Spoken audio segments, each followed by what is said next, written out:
Sejam bem-vindos a mais um programa do Fé Inabalável. Eu sou o Luís Melo. Eu sou a Lucinda Braga e juntos vamos estudar sobre a Páscoa.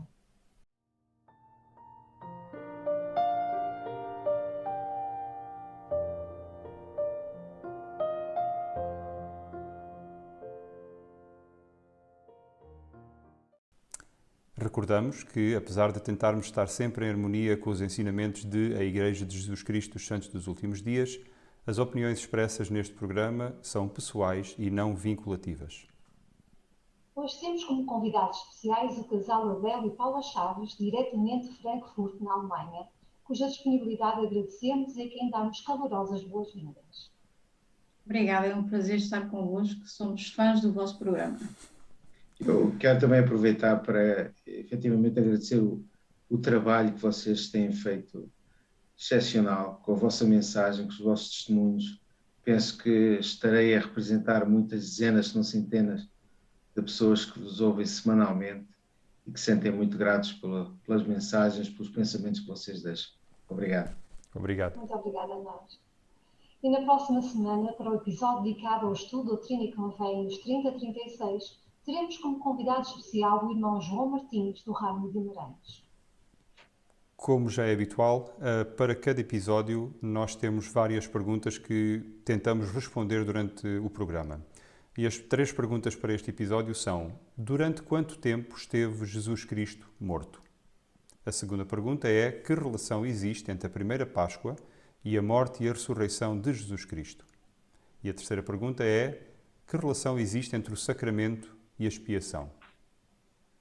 E neste programa vamos fazer apenas uma pequena introdução ao tema da Páscoa, salientando que nós na Páscoa celebramos a morte e a ressurreição de Cristo. A ressurreição de Jesus Cristo foi o último ato da sua expiação. Na ressurreição ele venceu a morte física para que todos possamos voltar da morte e com um corpo imortal ser apresentado perante o tribunal de Cristo para ser julgados e receber a recompensa das nossas escolhas. Ao entendermos melhor a Páscoa e as festas judaicas da primavera, porque haviam várias, nós podemos obter uma visão mais poderosa da Semana Santa, da expiação e do triunfo final de Cristo sobre todas as coisas. É importante saber quais acontecimentos da última semana de vida do Salvador e podemos então encontrar um paralelismo entre aquilo que aconteceu com os israelitas quando estavam em cativeiro no Egito. Naquela Semana Santa, na última semana da vida de Cristo, foram 8 dias, desde o domingo de Ramos até o domingo da ressurreição, que começaram precisamente com a vinda de Jesus à cidade de Jerusalém para celebrar a festa da Páscoa. E esta festa foi celebrada pela primeira vez, como tu disseste, Luís, pelos antigos israelitas, que eles foram libertados do Egito depois de viverem durante 400 anos em cativeiro. E como parte dessa libertação, o Senhor ordenou que no 10º dia do primeiro mês o povo selecionasse um cordeiro sem mancha e o trouxesse para as suas casas nos 4 dias seguintes. Ou seja, a contagem do ano e dos meses para os israelitas, a partir daquele momento, começou a fazer-se a partir do mês de abril. Estávamos no mês de abril e o Senhor disse que ao 10º dia eles teriam de encontrar um cordeiro sem mancha. E esse cordeiro teria de viver 4 dias na casa das pessoas. As pessoas iriam se afeiçoando ao cordeiro, mas durante esse tempo as pessoas tinham que ver se havia imperfeições ou manchas no cordeiro. Durante esse tempo, a família também limpava a sua casa de todos os produtos fermentados, porque o fermento frequentemente simbolizava impureza, algo que se estragava com muita frequência e muito rapidamente. Então, no 14º dia do mês, no final da tarde, o povo matou o cordeiro sem partir nenhum dos ossos. E isto tudo que nós estamos aqui a falar, nós podemos encontrar em Êxodo 12, como tu há bocado referiste. Usando um ramo de isopo, eles cobriram então as laterais da porta e aquela viga superior da porta com o sangue do cordeiro. Isto era para ser um sinal para o tal anjo destruidor passar e poupar o primogênito daquela casa. Isto foram todos os conselhos que o Senhor deu a Moisés, que ele queria de passar ao povo, para que realmente eles pudessem ficar livres desta última praga.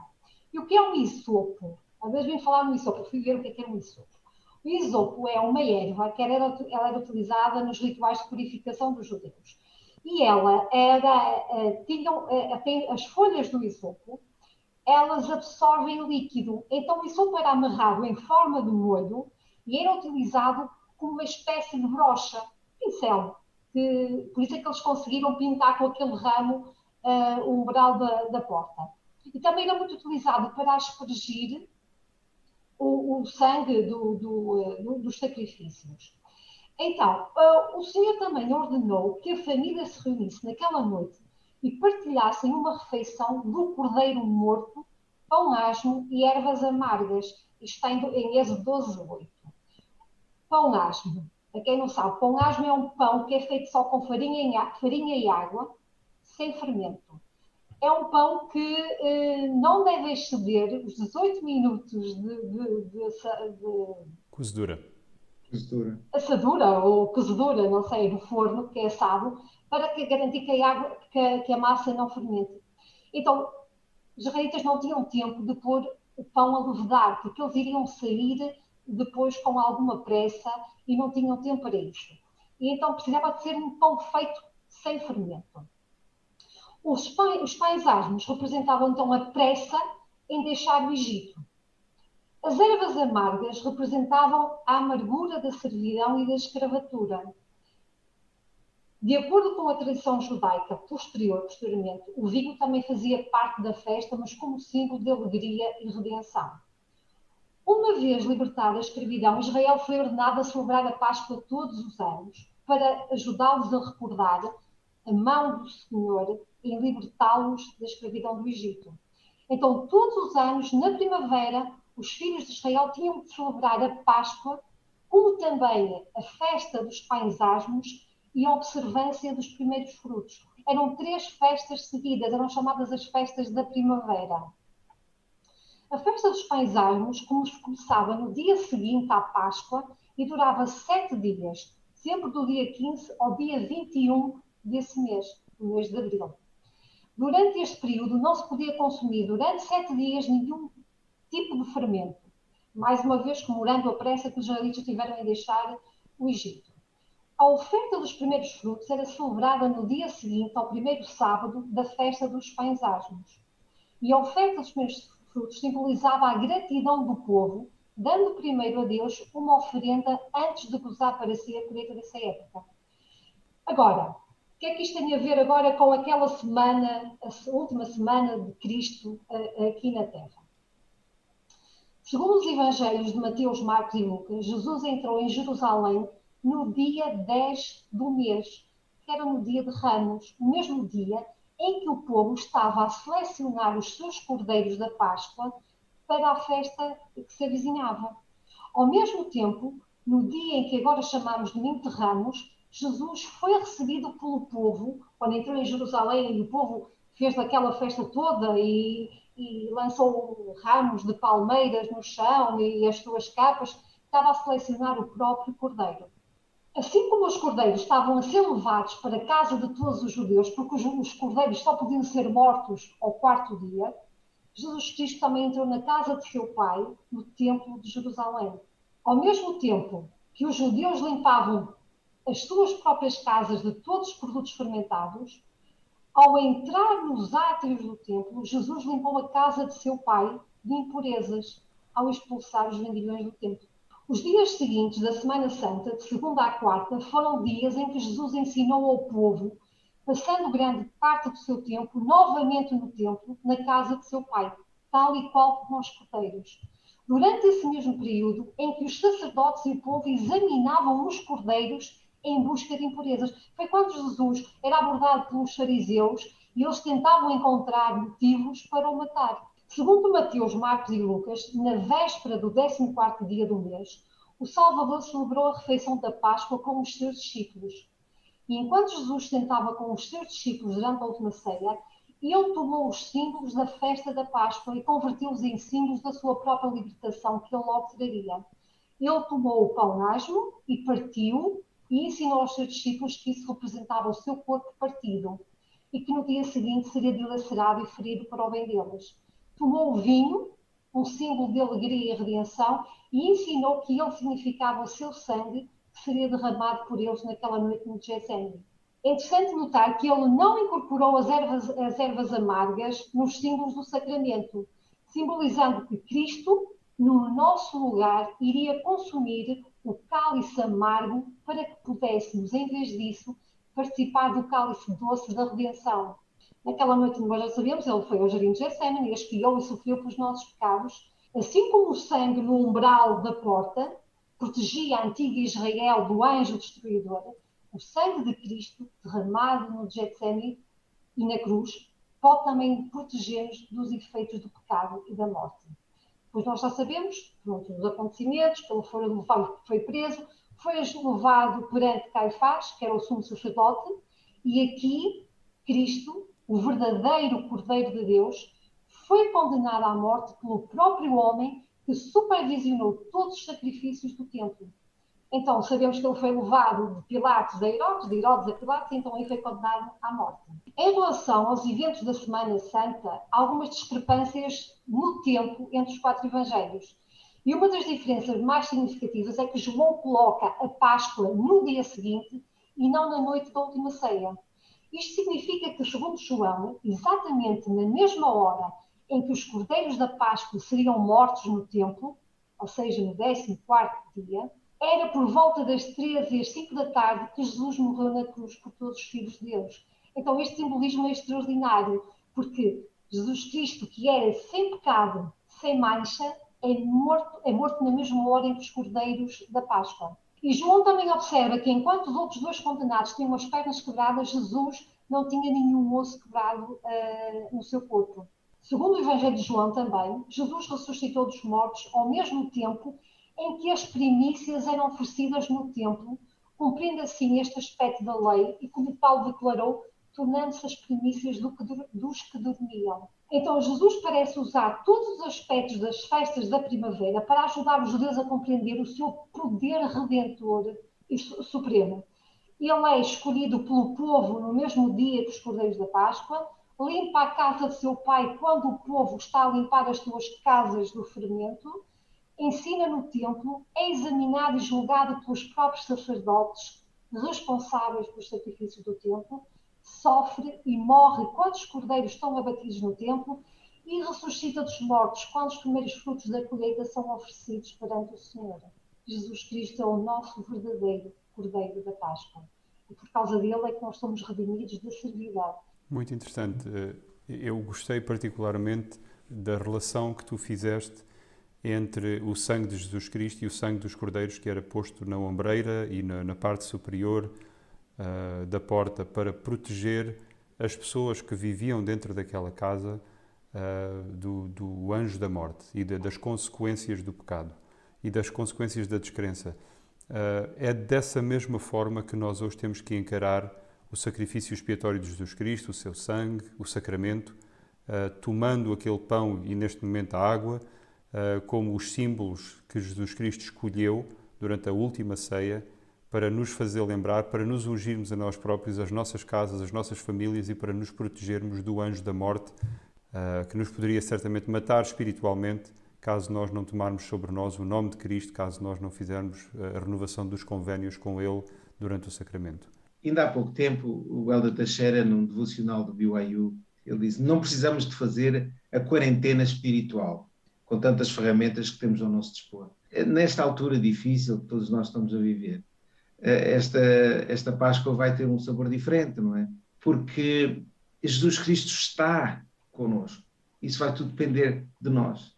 Não precisamos de estar em quarentena espiritual para estar com Jesus Cristo e com os apóstolos, neste caso, não é? Uma das coisas que, quando a Lucina estava a falar agora sobre o simbolismo das festas e Cristo, estava a falar sobre a questão do sangue que foi colocado nas portas como a proteção, de certa maneira, para quem está dentro, para que o anjo destruidor passasse, eu começo a pensar um pouco no que é que nós podemos fazer nas nossas casas, ou seja, qual é o sangue que colocamos na porta, ou o que é que podemos colocar na porta, em termos de analogia, para que o anjo destruidor passe e não entre. E aquilo que o nosso profeta nos diz, não é? É termos uma casa de ordem, uma casa de oração, uma casa preparada com o Evangelho, onde nós podemos deleitar-nos nas Escrituras e todos esses conselhos que o profeta nos dá para podermos criar na nossa casa o nosso templo, que é o primeiro templo, antes de ser o templo que nós realmente frequentamos. As 4 paredes da nossa casa devem ser o nosso primeiro templo. Isso acaba por ser para mim um bocado essa simbologia de evitar que o anjo destruidor entre. Faz certamente sentido. Sabes, eu estava a lembrar-me ainda da história dos israelitas no Egito. Eles tinham visto todas aquelas promessas, todas aquelas profecias que Moisés tinha feito acontecerem. Portanto, eles sabiam que aquilo que Moisés dizia iria acontecer. Eles sabiam que ele era um mensageiro do Senhor e que ele falava aquilo que o Senhor queria que ele falasse. No entretanto, quando ele lhes falou acerca do o anjo destruidor que viria e mataria todos os primogénitos, não só humanos, mas também animais, eu imagino que isto deve ter causado neles um grande medo e pesar. E a medida de proteção foi uma medida tão simples. Matem um cordeiro e pintem a ombreira da porta com o sangue e eu garanto-vos que o anjo destruidor passará e não vos acontecerá mal nenhum. Esta fé naquele método tão simples é o mesmo tipo de fé que nós devemos ter num método simples que foi prescrito para o nosso bem-estar e para que possamos ser inócuos às consequências do pecado. E esse método é o arrependimento e é a fé em Jesus Cristo. A fé em Jesus Cristo que faz com que o arrependimento, que é uma coisa tão simples, tenha um efeito purificador e nos proteja das consequências nefastas do pecado, dos pecados e dos erros que nós cometemos. Portanto, a grande ligação que existe entre a primeira Páscoa, entre o sacramento como instituído por Jesus Cristo na última ceia, o sacramento no dia de hoje e os primeiros princípios e ordenanças do Evangelho. E talvez o facto de não termos a nossa família ao pé nos ajude a celebrar a Páscoa um bocadinho mais como Jesus Cristo entende que deveria ser celebrada e um bocadinho mais focada nele. Que utilizemos esta provação e este momento mais difícil e de um maior afastamento para nos aproximarmos um bocadinho mais de Cristo, sabendo que para o ano estaremos novamente, eu espero, que o Covid-19 não se transforme em Covid-21 e 22 e 23 e que para o ano já possamos estar novamente com as nossas famílias e celebrar em maior união familiar. É uma coisa importante que tu dizes, este momento importante, porque na realidade a Páscoa é o evento mais importante do ano. Eu sou uma apaixonada do Natal, adoro o cheiro, as comidas, a música, a decoração. E muitas vezes nós temos tendência, e quando digo nós, o mundo em geral, tem tendência a focalizar-se muito no Natal. E logicamente, pronto, nós celebramos o Natal e se calhar não damos a mesma importância à Páscoa, quando na realidade a Páscoa é o evento mais importante do ano. A razão por existir a razão por existir o Natal é porque houve uma Páscoa. Exatamente. De outra maneira, nunca festejaríamos o Natal. Mas em relação ao Natal e à Páscoa, deixem-me só também dizer uma coisa curiosa. Uma antiga tradição hebraica dizia que o Messias iria nascer na Páscoa judaica. E nós sabemos, aliás, o Elder Berner, numa conferência geral, ele disse: hoje é dia 6 de abril, sabemos por revelação que hoje é o dia verdadeiro e preciso do nascimento do Salvador. A festa da Páscoa pode ter sido a razão pela qual não havia lugar na estalagem para José e Maria, porque a população de Jerusalém aumentava durante a Páscoa em dezenas e milhares de pessoas que tinham que arranjar abrigo ali naquelas zonas circunvizinhas. E quando Maria e José foram a Belém, a terra dos antepassados de José, para participar no tal recenseamento imperial ordenado por César Augusto, eles foram lá por 2 razões específicas. Porque, de outra maneira, não se justificava como é que José ia fazer uma jornada, uma viagem de 96 quilómetros até Belém com Maria no último mês da gravidez. Então, ele foi lá porque havia a lei mosaica exigia que todo homem adulto apresentasse os seus sacrifícios perante o Senhor no templo a cada ano na Páscoa.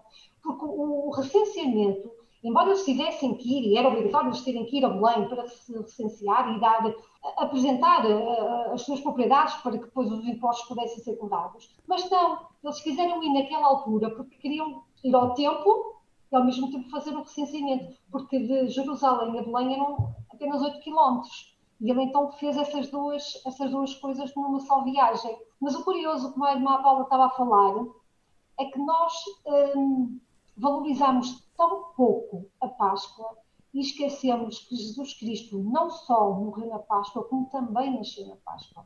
Não é? E embora nós celebremos o Natal em 25 de dezembro, porque é o mundo cristão, é nessa altura que relembra o nascimento de Cristo e nós também, aproveitamos para estar em família nessa altura, mas deveríamos ter mais atenção às celebrações da Páscoa por estas duas situações.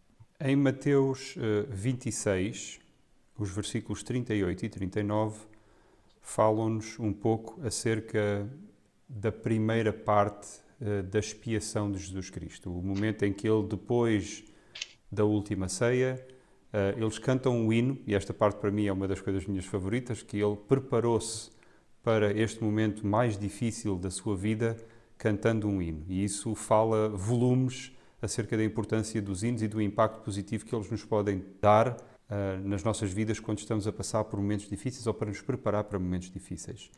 E ele então vai para o jardim do Getsemane.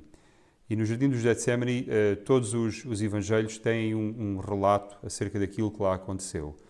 Mas vamos só ler os versículos 38 e 39 de Mateus 26, que fazem um breve relato daquilo que aconteceu. E então disse aos apóstolos: a minha alma está cheia de tristeza até à morte. Ficai aqui e velai comigo. E indo um pouco mais para diante, prostrou-se sobre o seu rosto, orando e dizendo: meu Pai, se é possível, passe de mim este cálice, porém não seja como eu quero, mas como tu queres. E nós sabemos, por outros relatos noutros evangelhos, que eventualmente houve um anjo que apareceu para o confortar durante aquele momento de grande agonia e que não só ele estava deitado no chão em sofrimento, mas também que ele suou sangue por todos os poros. E este foi um dos primeiros momentos de grande sacrifício, de grande dor para Jesus Cristo neste sacrifício da expiação. O segundo, que nós sabemos o que é que aconteceu depois disto, Cristo, massacrado, dorido como deveria estar, levantou-se, Judas veio com os guardas do Sinédrio, ele foi preso, no dia a seguir, tal como a Lucinda já disse, ele foi entregue depois para ser julgado pelos romanos, porque os judeus não podiam condenar ninguém à morte. O seu próprio povo, que o deveria amar e que o deveria acarinhar, foram eles próprios que pediram entre ele e um ladrão que ele fosse crucificado. Eles disseram: crucifica-o, crucifica-o. E ele eventualmente é levado para um monte, sobranceiro também à cidade de Jerusalém, chamado Golgota, e lá ele foi crucificado. Então, em Lucas 23, de 20 a 24, diz-nos: falou, pois, outra vez Pilatos, querendo soltar Jesus. Mas eles clamavam em contrário, dizendo: crucifica-o, crucifica-o. Então ele, pela terceira vez, lhes disse: pois que mal fez este? Não acho nele culpa alguma de morte. Castigá-lo-ei e soltá-lo-ei. Mas eles instavam com grandes gritos, pedindo que fosse crucificado. E os seus gritos e os dos principais dos sacerdotes redobravam. Então Pilatos julgou que deveria fazer o que eles pediam. Em 33 a 35 a história continua. E quando chegaram ao lugar chamado Caveira, ali o crucificaram. E aos malfeitores, um à direita e outro à esquerda. E dizia Jesus: Pai, perdoa-lhes porque não sabem o que fazem. E repartindo as vestes dele, lançaram sortes. E o povo estava olhando, e juntamente com eles, também os príncipes zombavam dele, dizendo: aos outros salvou-se, salve-se a si mesmo se este é o Cristo, o eleito de Deus. E para finalizar os versículos de 44 a 46. E era já quase a hora sexta, e houve trevas em toda a terra até à hora nona. E o sol escureceu, e rasgou-se ao meio o véu do templo. E clamando Jesus com grande voz, disse: Pai, nas tuas mãos entrego o meu espírito.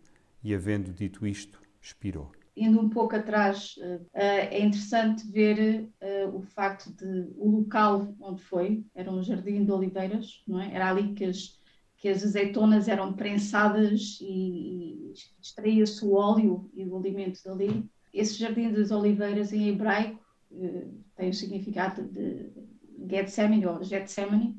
O significado é prensa de azeitonas, não é? Prensa de azeite. E ligar isso ao facto de Cristo ter sangrado por todos os poros, ter sido, de certa maneira, espremido pelos nossos pecados passados, presentes e futuros, quando nós muitas vezes nos queixamos das poucas coisas que nos acontecem, não é? E pensar que Ele pagou por todos os pecados tem um alcance, para mim, inimaginável. É quase impossível para nós conseguirmos compreender esse sofrimento, mas acho interessante o facto de todos estes locais onde ele passou a ver este simbolismo com o seu próprio sofrimento. Outra coisa interessante para ver é que, na altura do julgamento, em que as pessoas gritavam crucificam, crucificam, uma semana antes foram as mesmas pessoas que receberam Jesus Cristo, de braços abertos, a festejar.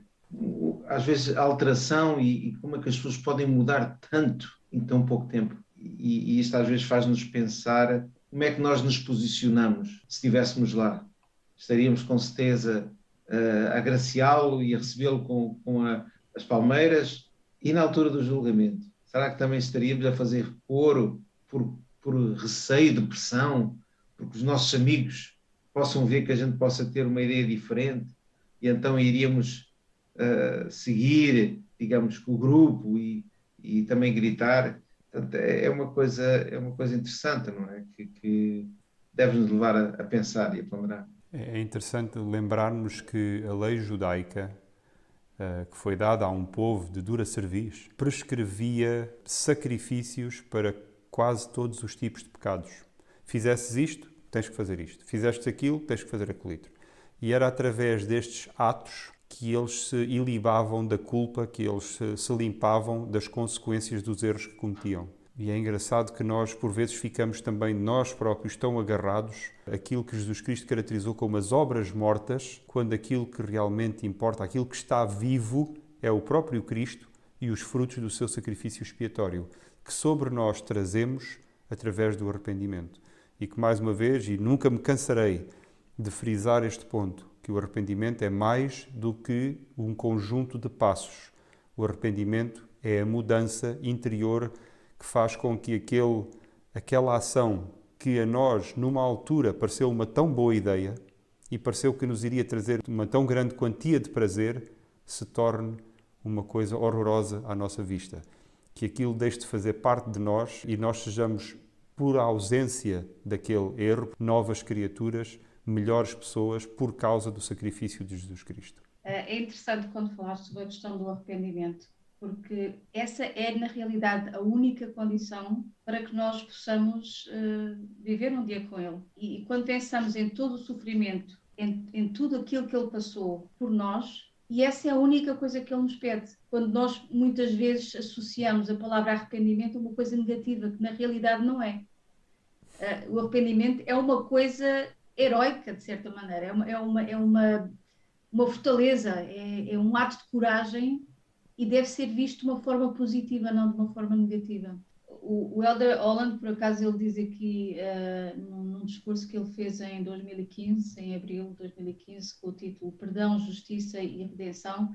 Na Páscoa celebramos o dom da vitória sobre qualquer queda que tínhamos vivenciado, cada sofrimento pelo qual já tínhamos passado, todo o desencorajamento que já tivemos, cada medo enfrentado, para que, por fim, celebrar a nossa ressurreição e também o perdão de nossos pecados.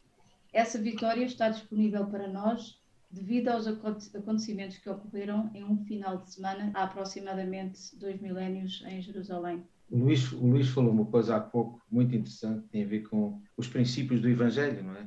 Aqueles que nós aprendemos, e o arrependimento, a fé e o arrependimento é um deles. e o outro, que é, digamos, que é a consequência do arrependimento, tem a ver com o batismo. Quando nós fazemos convénios com o Pai Celestial, de carregarmos nos nossos ombros o nome de Jesus Cristo e aceitarmos tudo aquilo que Ele fez por nós. Não é? Isto vem a propósito de que exatamente hoje faz 37 anos que eu fui batizado.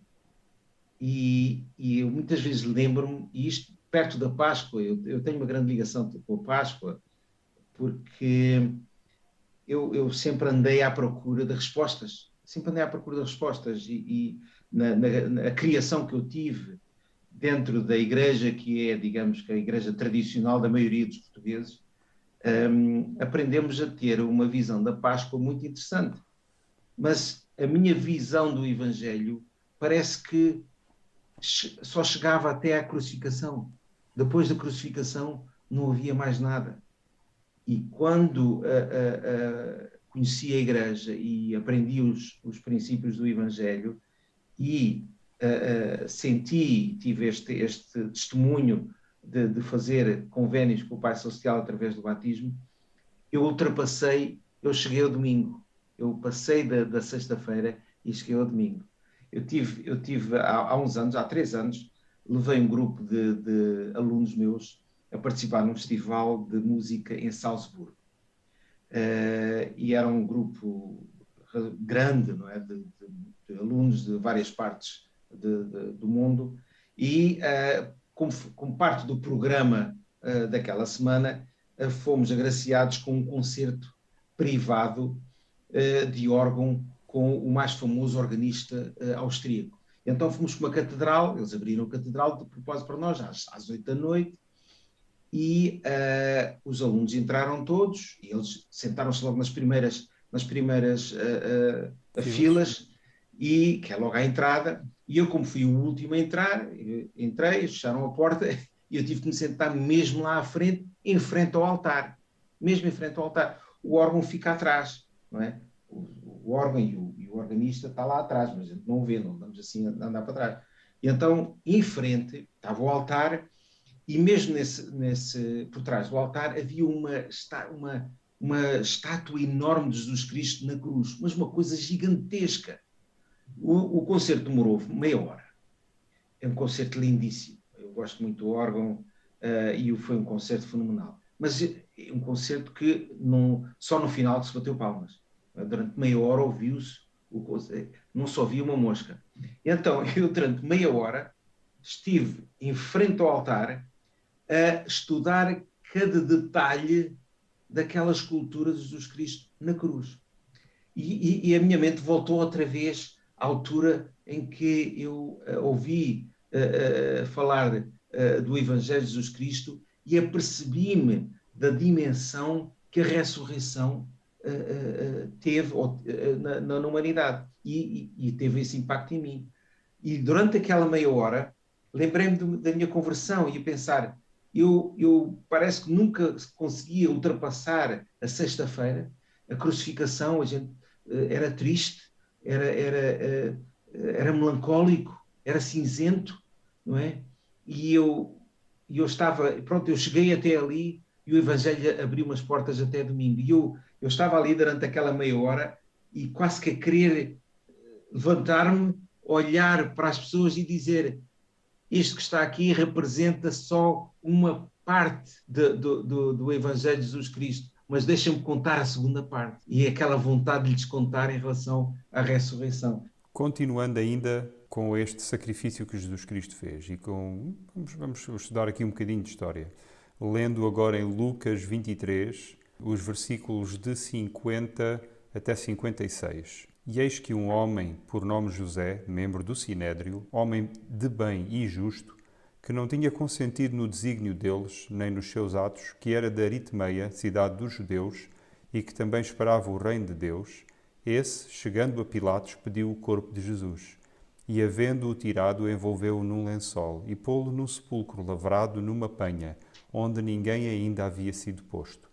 E era o dia de preparação, e amanhecia o sábado. E também as mulheres que tinham saído com ele da Galileia seguiram-no e viram o sepulcro, e como foi posto o seu corpo.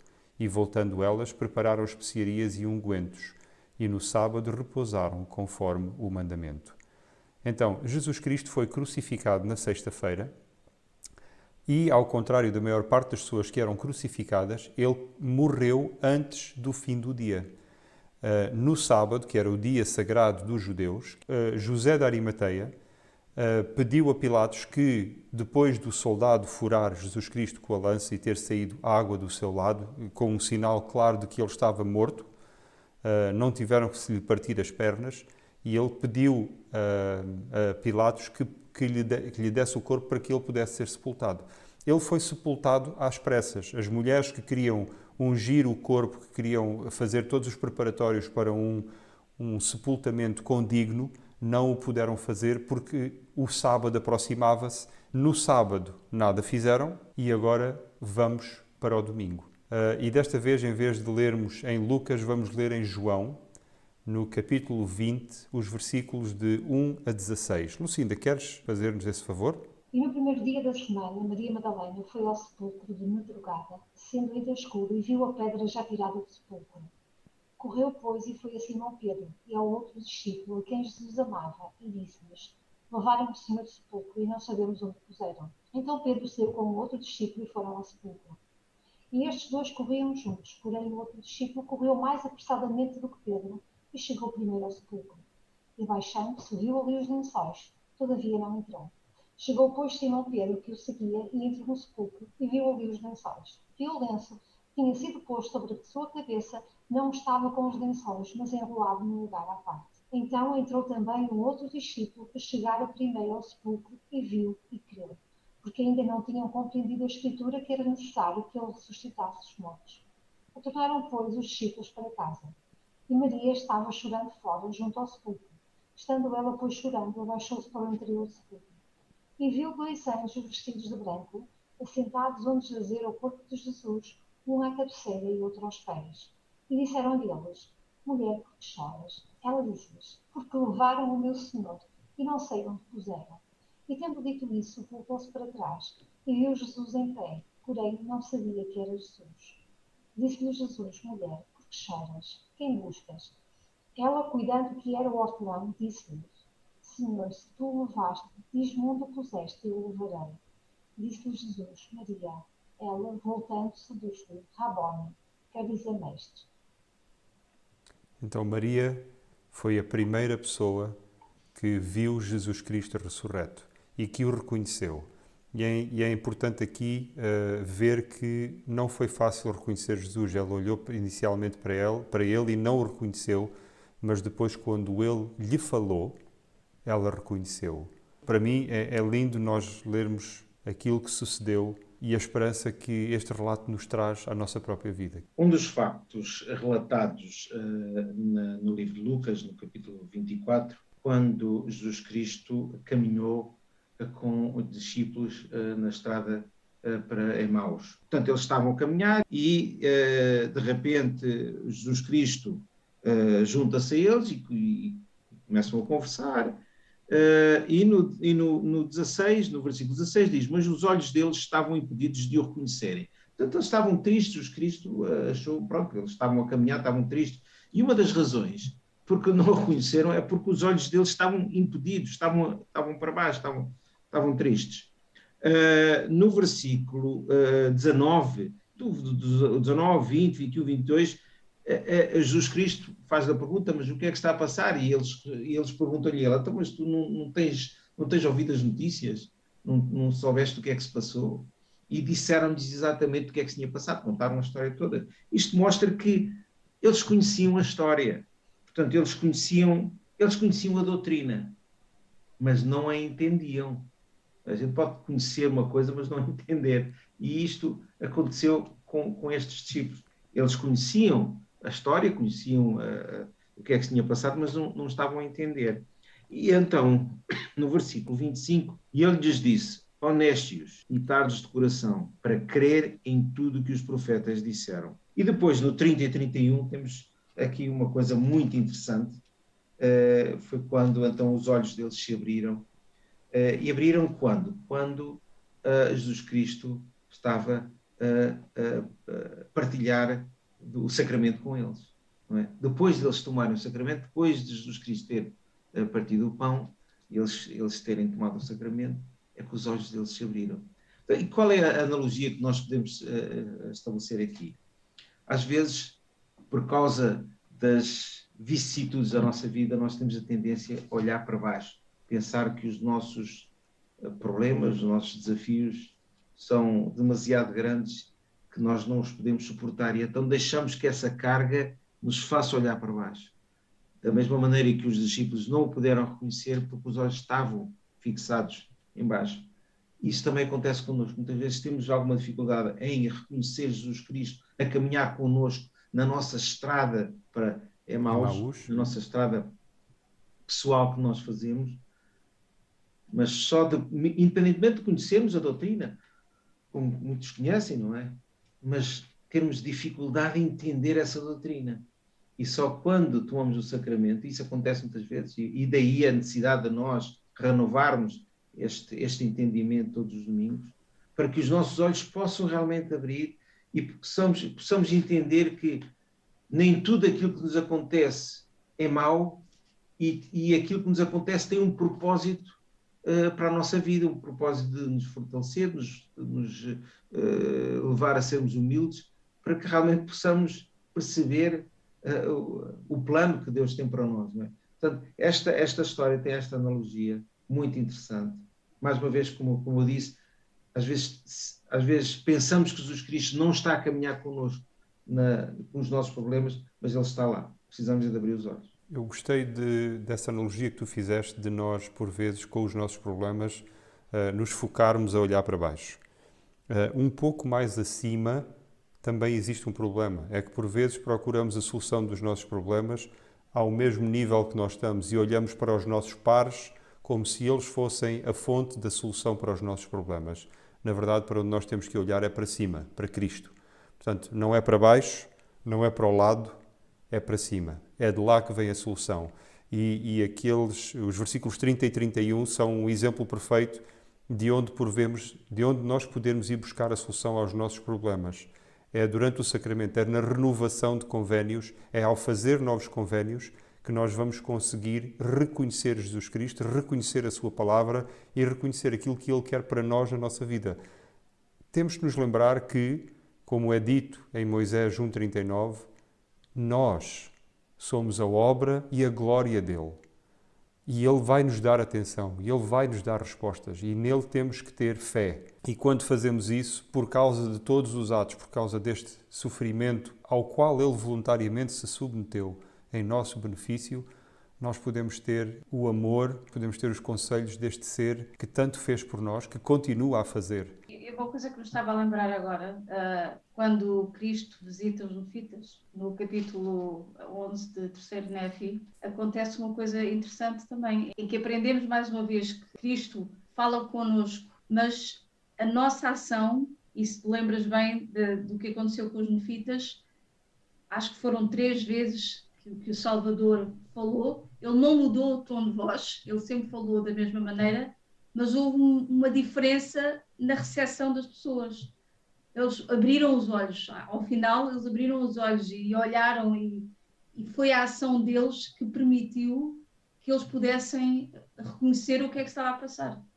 E muitas vezes é isso que acontece connosco, não é? Muitas vezes nós estamos um bocadinho apáticos ao espírito que Deus tenta nos dar para falar connosco, e essa ação é que tem que partir de nós, porque Deus está sempre presente. Nós muitas vezes é que não estamos em sintonia com Ele, e lembrei-me agora, porque aconteceu na mesma altura, quando Cristo visitou os nefitas, não é? Nesta altura da sua ressurreição, e aconteceu exatamente a mesma coisa com os nefitas, que eles não tiveram aquela atenção ao princípio, quando na realidade a maneira como o Senhor falou com eles foi sempre a mesma, mas só à 3ª vez é que eles despertaram, de certa maneira. E não sei se vocês se lembram e repararam que foi quando eles fitaram os olhos para cima que finalmente conseguiram perceber aquilo que a voz dizia. Portanto, mais uma vez, não é para baixo, não é para o lado, é para cima. É para lá que nós temos que fitar os nossos olhos e buscar as respostas às nossas perguntas. Ainda acerca da comunicação espiritual, uma amiga minha aqui de Lagos, no outro dia estava em casa com os filhos e um dos filhos descobriu um vídeo no YouTube que tocava uma série de sons. Ela, pelos vistos, não sabia que nós, à medida que vamos envelhecendo, vamos deixando de ter a capacidade de ouvir sons acima de um determinado nível. E então os filhos estavam a ouvir aquilo e ela não estava a ouvir absolutamente nada daquele barulho que o telefone estava a fazer. E ela pensava que os filhos estavam a brincar, estavam a gozar com ela, que aquilo não estava a fazer nenhum barulho, mas que eles estavam a fingir que estava só para ela se sentir mal. E nós, por vezes, com o espírito é a mesma coisa. Com os nossos hábitos, com as nossas ações, vamos perdendo a sensibilidade que é necessária para que os nossos ouvidos espirituais consigam ouvir a comunicação do Espírito. Portanto, isso deve ser uma coisa que nós, com o passar do tempo, não vamos perdendo sensibilidade, mas sim vamos ganhando sensibilidade ao Espírito. Uma coisa que temos de tentar fazer. Ao passarmos desta ressurreição de Jesus Cristo, e já falámos também de que ele apareceu não só a Maria Madalena, mas depois apareceu também aos apóstolos e apareceu também a estes discípulos que iam a caminho de Emaús. Lembro-me que Jesus Cristo ainda assim não parou de trabalhar nem quando estava morto. Em Doutrina e Convênios 138, nós lemos o relato de uma visão que foi tida pelo profeta Joseph Fielding Smith acerca precisamente do tempo que Jesus Cristo esteve morto, daquele perto de dia e meio que Jesus Cristo esteve morto. Começando aqui com o versículo 2, e refletindo sobre o grande sacrifício expiatório que foi feito pelo Filho de Deus para a redenção do mundo, e o grande e maravilhoso amor manifestado pelo Pai e o Filho na vinda do Redentor ao mundo, para que por meio da sua expiação e pela obediência aos princípios do Evangelho, a humanidade fosse salva. Porque também Cristo padeceu uma vez pelos pecados, o justo pelos injustos, para levar-nos a Deus, mortificado na verdade, na carne, mas vivificado pelo Espírito, no qual também foi e pregou aos espíritos em prisão. Porque por isto foi pregado o Evangelho também aos mortos, para que na verdade fossem julgados segundo os homens na carne, mas vivessem segundo Deus em espírito. Enquanto refletia sobre essas coisas que estão escritas, os olhos do meu entendimento foram abertos e o Espírito do Senhor repousou sobre mim e vi as hostes dos mortos, tanto pequenos como grandes. Todos esses haviam partido da vida mortal com a firme esperança de uma gloriosa ressurreição por meio da graça de Deus, o Pai, e seu Filho unigênito, Jesus Cristo. Vi que estavam cheios de júbilo e alegria e regozijavam-se juntos porque se aproximava o dia da sua libertação.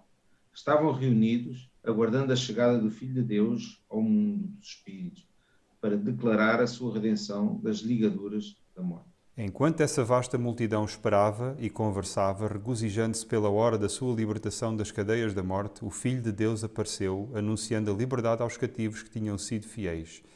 E ali pregou-lhes o Evangelho eterno, a doutrina da ressurreição e a redenção do género humano da queda e dos pecados individuais, desde que houvesse arrependimento. Aos iníquos, porém, não se dirigiu, e entre os ímpios e os impenitentes que se corromperam enquanto estavam na carne, a sua voz não se fez ouvir. E os santos regozijaram-se em sua redenção e dobraram os joelhos, e reconheceram o Filho de Deus como seu Redentor e Libertador da morte e das cadeias do inferno.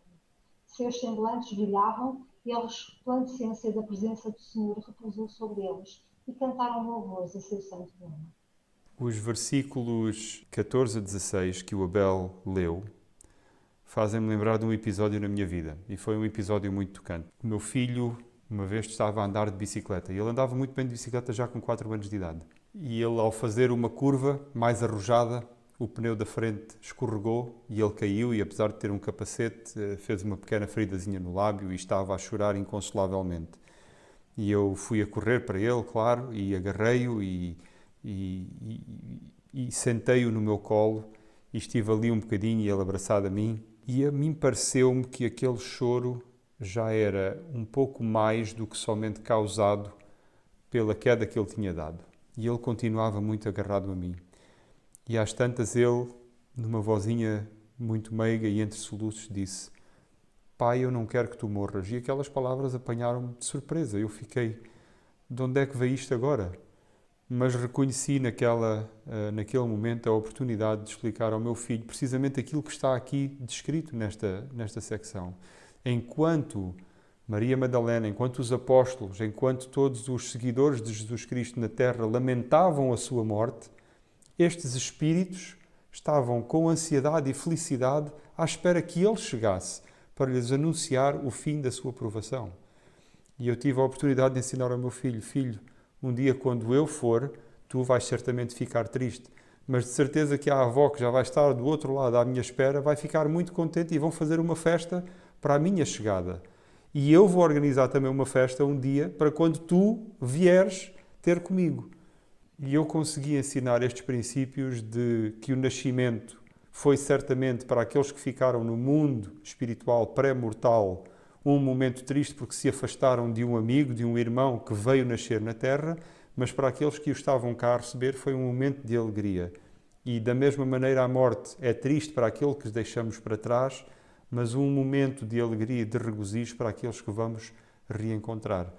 Temos que procurar por estes momentos, temos que procurar por estas oportunidades, porque tal como o profeta Joseph Fielding Smith aqui disse, e eu não sei se vocês repararam no versículo 11, e muitas vezes pregamos e dizemos e falamos acerca da oração como o portal, como a ação que é requerida e necessária para que nós recebamos revelação.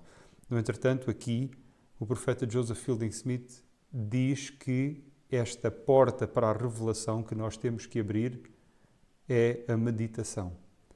Ele diz, enquanto refletia sobre estas coisas. A mesma coisa aconteceu com Néfi, a mesma coisa aconteceu com o irmão de Jared. E tantas outras vezes nas Escrituras, nós vemos que aquilo que leva as portas e as janelas do céu a abrirem-se e a luz divina a incidir contundentemente sobre as nossas mentes, não é a oração passiva, mas é uma reflexão ativa e poderosa sobre as palavras dos profetas, sobre as Escrituras. Isso sim vai abrir os olhos dos nossos entendimentos e vai fazer com que o Espírito do Senhor repouse sobre nós e os nossos olhos consigam ver coisas gloriosas que nós nem nunca sequer imaginamos. O Elder Hales costumava dizer, quando queremos falar com Deus, oramos. Quando queremos que Deus fale connosco, abrimos as Escrituras, lemos as Escrituras e refletimos sobre elas, não é? É lembrar disso. Moroni, no desafio que ele lança no final do livro do Mormon, quando diz que quando receberes estas coisas, eu exorto a ponderar. É fundamental essa reflexão, porque é através disso que vem a revelação, não é?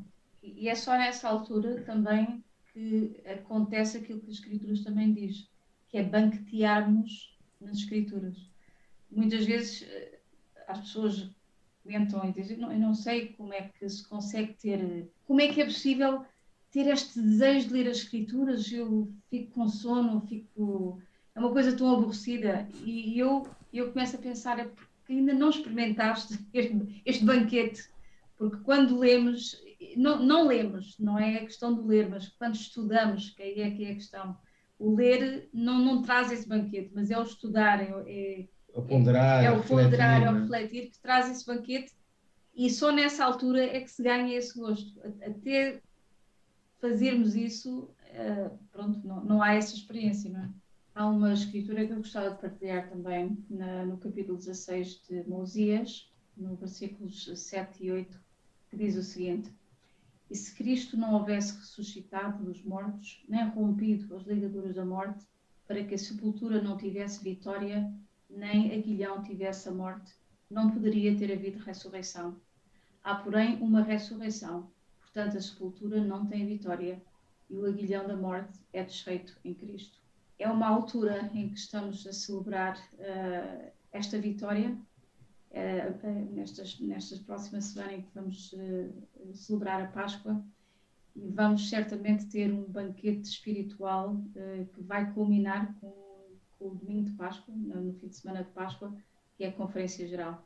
Temos a oportunidade aí de nos banquetearmos, como as Escrituras referem, banquetearmos nas Escrituras, banquetearmos nestas boas novas que Cristo tem para nós, e ponderarmos sobre as palavras que vamos ouvir e pensarmos o que é que precisamos fazer, o que é que precisamos alterar, o que é que eu estou a fazer que devo deixar de fazer, ou o que é que eu não estou a fazer que devo começar a fazer, serão certamente muitas das respostas que vamos obter nesse banquete espiritual da Conferência Geral.